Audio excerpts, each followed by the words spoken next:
Welcome back student in the class of assembly physics. आज जो अपन topic पढ़ेंगे उसका नाम है फील्ड। फील्ड का मतलब क्षेत्र, ठीक है। अभी क्षेत्र पढ़ने से पहले अपन थोड़ा सा सिंपल जो अपन जानते हैं उसके बारे में पढ़ते हैं, ठीक है। ये कोई फिजिक्स से नहीं होगा, ये जितना अपन मतलब नॉर्मल जो डेफिनेशन जानते हैं कि क्षेत्र होता है क्या, ठीक है, उस पर बात करते हैं। उसके बाद अपन जो हमारा टॉपिक है उस पर अपन स्टार्ट करते हैं, ठीक है। ये फील्ड है, ये स्केलर वेक्टर होता है, ये बात की बात है, ठीक है। पहले अपन बात करते हैं बस एक फील्ड की। फील्ड मतलब एरिया और एरिया मतलब क्षेत्र, ठीक है। एग्जाम्पल के लिए अपन उठाएं तो जैसे मान लीजिए कि हमारे गांव का नाम जैसे मान लीजिए कि छापर है, ठीक है। अब ये छापर है तो कहाँ तक छापर है, समझ रहे हो। जैसे मान लीजिए कि यहाँ पे एक पॉइंट बनाया, ठीक है, तो पॉइंट बनाया तो इसके चारों तरफ इस तरफ भी छापर, इस तरफ भी छापर, यहाँ पर भी, यहाँ पर भी, यहाँ पर भी, ठीक है। इसका मतलब इससे थोड़ा सा भी यदि आप आगे निकल जाओ तो अब छापर नहीं रह के क्या आ जाएगा, फॉर एग्जाम्पल सुजानगढ़, ठीक है। सुजानगढ़ का भी क्या बन गया, अपना एक एरिया बन गया। इससे थोड़ा सा अपन आगे जाए तो क्या बन जाएगा, लार्ड, ठीक है। तो ये क्या रहता है, एरिया का मतलब रहता है कि एरिया मतलब एक फिक्स जब क्या बना ली, बाउंड्री बना ली, इसको अपन ने छापर, सुजानगढ़ और लाड में। दैट मीन्स जैसे जैसे हमारी डिस्टेंस चेंज हो रही है तो क्या है, देखिए एरिया बदल रहा है ना। इसको मैं phi1 बोल दूं, इसको मैं क्या बोल दूं, phi2 बोल दूं, और ये क्या बन गया, phi3, क्योंकि अब ये छापर नहीं रहा, सुजानगढ़ बन गया। तो सुजानगढ़ के लिए अलग प्रॉपर्टीज है, लाडनू के लिए अलग प्रॉपर्टीज है। तो प्रॉपर्टीज क्या होगी, चेंज होगी। दैट मीन्स छापर डिपेंड कर रहा है किस पे, कोऑर्डिनेट पे। अब छापर कैसे कोऑर्डिनेट पे डिपेंड कर सकता है, दैट मींस ये एक एरिया बन गया ना फिक्स, ठीक है।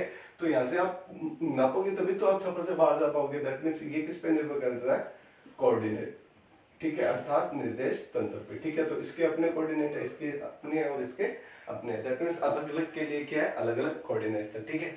अब अपन बात करते हैं हमारे फिजिक्स के अकॉर्डिंग कि भाई फील्ड होता है क्या, ठीक है, कि क्षेत्र किसे कहते हैं, ठीक है। तो देखिए बहुत सी ऐसी फिजिकल क्वांटिटीज है, ठीक है, जो किस पे डिपेंड करती है, निर्देशांक पे, ठीक है। अर्थात उसके यदि आप प्रेक्षण बिंदु के निर्देशांक बदल दो तो वो क्वांटिटी क्या हो जाएगी, चेंज हो जाएगी। इसका मतलब फिजिकल क्वांटिटीज के मैं एक एग्जांपल से उठाऊं, जैसे मान लीजिए कि गुरुत्वीय विभव की अपन बात करें, ठीक है।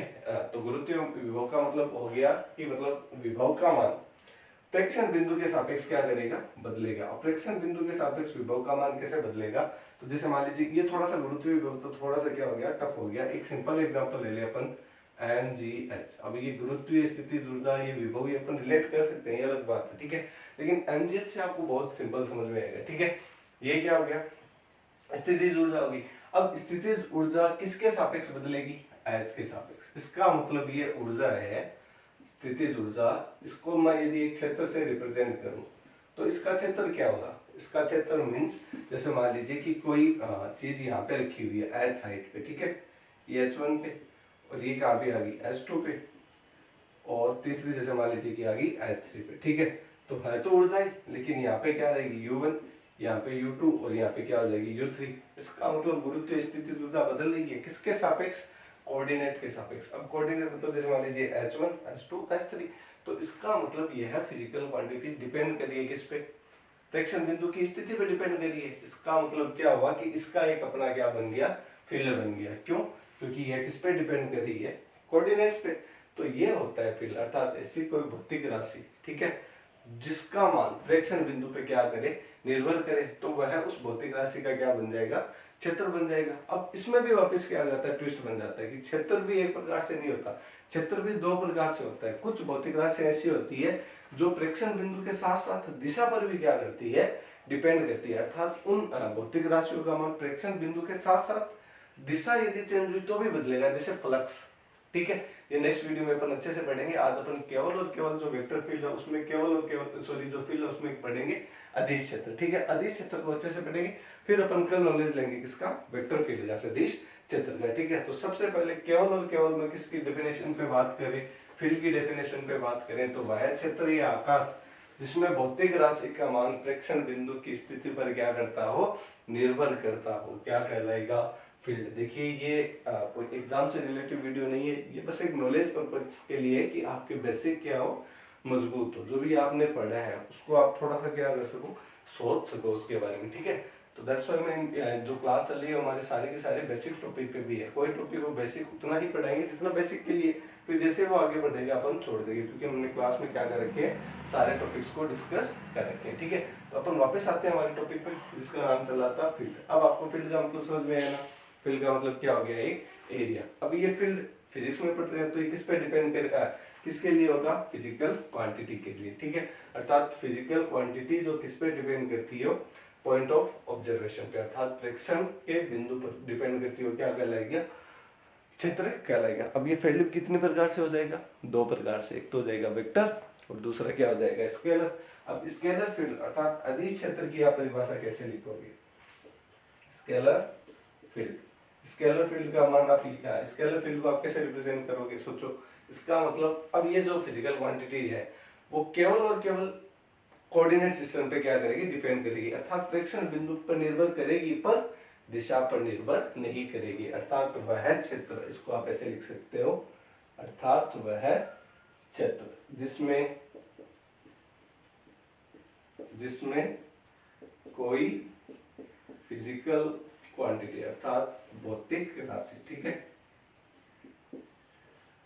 ऑब्जर्व मतलब भौतिक जो राशि है वो केवल कोऑर्डिनेट सिस्टम पर क्या करती हो, निर्भर करती है। कोऑर्डिनेट सिस्टम पर, सिस्टम बोलते हैं कोऑर्डिनेट पॉइंट पर क्या करती हो, डिपेंड करती हो, अर्थात निर्भर करती हो, क्या कहलाएगा, अदिश क्षेत्र कहलाएगा। अब अदिश क्षेत्र है तो सीधी सी बात है दिशा की जरूरत तो नहीं है ना, ठीक है, दिशा की जरूरत नहीं है, केवल और केवल किसकी जरूरत है, परिमाण की जरूरत है। अब उसमें परिवर्तन कैसे होगा, क्या होगा, वो बात की बात है, पर केवल और केवल बात करें कि भाई अदिश क्षेत्र क्या होगा, तो अदिश क्षेत्र एक ऐसा क्षेत्र होता है जिसमें कोई भी भौतिक राशि है उसका मान केवल और केवल किस पे डिपेंड करेगा, आपके निर्देशांक तंत्र पे। निर्देशांक तंत्र बोल दो या निर्देशांक बिंदु बोल दो। अब कैसे, तो समझना, इसको अपन एक एग्जांपल से लेते हैं वापस, ठीक है। जैसे मान लीजिए आपने यहाँ पे एक बनाया ग्राफ, ठीक है। अब ये कोई भौतिक राशि है, ये एक, ठीक है, और दूसरी भौतिक राशि है ये। अब ये इसको मैं बोल दूं φ1 और इसको बोल देते हैं अपन φ2, ठीक है। अब ये φ1 क्या है, φ1 एक एरिया है। जैसे मान लीजिए कि ये छापर है, जो एग्जांपल से हमने पढ़ा था ना, ये हो गया छापर, ये मान लीजिए क्या हो गया, लाटू हो गया आपका, जो भी व्हाटएवर जो आप बना रहे हो, ठीक है। तो देखिए यहाँ पर जो पॉइंट है वो सारे के सारे किसके हैं, छापर के ही है। तो छापर का छापर में डिस्टेंस क्या रहेगा, 0 रहेगा। दैट मीन्स यहाँ पर एक समान क्या है, भौतिक राशि, ठीक है। अब छापर से आप थोड़ा सा आगे निकलोगे या थोड़ा सा पीछे जाओगे तो छापर नहीं रहेगा, दैट मीन्स वो बदल जाएगा। इसका मतलब यहाँ पर जो आपने फिजिकल क्वांटिटी बनाई है इस रीजन के लिए, मतलब गोले के अंदर के लिए क्या रहेगी, समान रहेगी। अब आप थोड़ा सा आगे जाओगे और थोड़ा सा पीछे जाओगे तो क्या हो जाएगी, चेंज हो जाएगी, चेंज हो जाएगी। इसका मतलब क्या हो जाएगा, उसके कोऑर्डिनेट सिस्टम बदल गए, और कोऑर्डिनेट बदल गया तो उस भौतिक राशि के मान में क्या आ गया, चेंज आ गया, ठीक है। अब ये चेंज आ गया तो इसका मतलब वो भौतिक राशि थोड़ी ना रही, वो कुछ और चेंज होगी। इसका मतलब यहाँ पे हमने φ1 बोल दिया और यहाँ पे हमने बोल दिया φ2। इसको मैं आपको एक वापस एक एग्जांपल से समझाता हूँ, देखना कैसे। जैसे मान लीजिए कि अपन बात करें MGH, ठीक है, एक कोई वस्तु है वो h हाइट पे रखी हुई है, ठीक है। अब h हाइट पे रखी हुई है तो यहाँ पर भी h1 हाइट है और यहाँ पर भी कितनी है, h1 हाइट है। तो यहाँ तक तो सारी मतलब इन दूर इस साइड पर आप चाहे कितना भी एरिया बनाओ उसकी वैल्यू क्या रहेगी, सेम। तो समझ पा रहे हो, यही तो क्या बना φ1। अब जैसे ही आप इसको ऊपर लेके जाओगे और या थोड़ा सा नीचे लेके आओगे तो क्या हो जाएगा, वो चेंज हो जाएगा ना, चेंज हो जाएगा। इसका मतलब क्या रहेगा, MgH2 है वही, ठीक है। तो ये क्या बन जाएगा MgH2, तो इसको हमने क्या बोल दिया, φ2 बोल दिया, ठीक है। इसका मतलब φ में जो चेंज हो रहा है वो किसके सापेक्ष हो रहा है, कोऑर्डिनेट के सापेक्ष। बट अपन को डायरेक्शन से मतलब नहीं है, इसकी दिशा चाहे कैसे भी हो, केवल और केवल जो चेंज होगा वो किसको बदलने से होगा, कोऑर्डिनेट को बदलने से होगा। इसका मतलब अब जो एरिया जो बन रहा है वो किस पे डिपेंड कर रहा है, केवल और केवल कोऑर्डिनेट सिस्टम पे। तो ये होता है अदिश क्षेत्र, ठीक है, एक ऐसा क्षेत्र जिसका मान प्रेक्षण बिंदु की स्थिति पर निर्भर करता हो। जैसे जैसे प्रेक्षण बिंदु बदलेगा उस क्षेत्र का मान भी क्या होता जाएगा, चेंज होता जाएगा, ठीक है। तो ये रहा हमारा कौन सा वेक्टर फील्ड। अच्छा सॉरी, अदिश क्षेत्र। अदिश क्षेत्र का इसको एक एग्जांपल ये भी तो है ना, समविभव पृष्ठ, समविभव पृष्ठ, ठीक है। और जैसे आवेशित गोला भी बोल सकते हैं, ठीक है, क्योंकि आवेशित गोले पे चारों तरफ, जैसे मान लीजिए कि यहाँ पे आवेशित गोला है, ठीक है, तो k3 आर विभव का मान क्या रहता है, समान, और इसको अपन क्या बोल सकते हैं, समविभव भी बोल सकते हैं। समविभव के सभी बिंदुओं पे विभव का मान समान रहता है, इसको समविभव भी मान सकते हो। जैसे ही आगे पीछे जाओगे तो Q/R, आर चेंज हो गया तो विभव का मान भी क्या हो गया, चेंज हो गया। बट यहाँ तक क्या रहेगा, जो पोटेंशियल है वो सेम रहेगा। इसका मतलब पोटेंशियल निर्भर किस पे करा, कोऑर्डिनेट पे। दैट मींस अपन वापस बोल सकते हैं कि समविभव पृष्ठ एक प्रकार का क्या है, अदिश क्षेत्र। क्यों, क्योंकि वह केवल किस पे डिपेंड करता है, कोऑर्डिनेट पे, ना कि डायरेक्शन पे। तो इसमें बहुत सारे क्या है एग्जाम्पल है।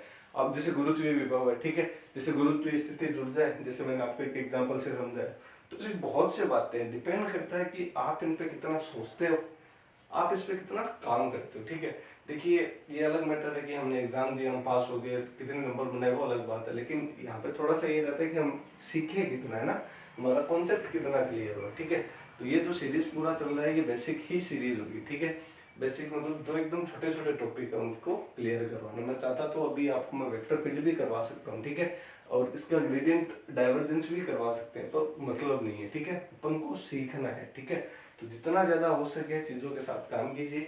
अभी आपकी छुट्टियाँ भी है, ठीक है, और सबसे अच्छा टाइम है पढ़ने के लिए। यदि आप इसको यूटिलाइज करो तो आपकी जितनी भी कमजोरी है उसको आप क्या कर सकते हो, दूर कर सकते हो।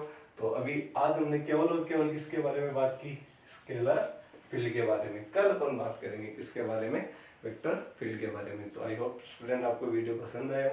वीडियो पसंद आया तो वीडियो को लाइक कीजिए या मत कीजिए, बट शेयर जरूर कर दीजिए, ताकि किसी स्टूडेंट को इस टॉपिक में प्रॉब्लम हो तो वो क्या कर सके, क्लियर कर सके। Again thanks for this video watching, thank you.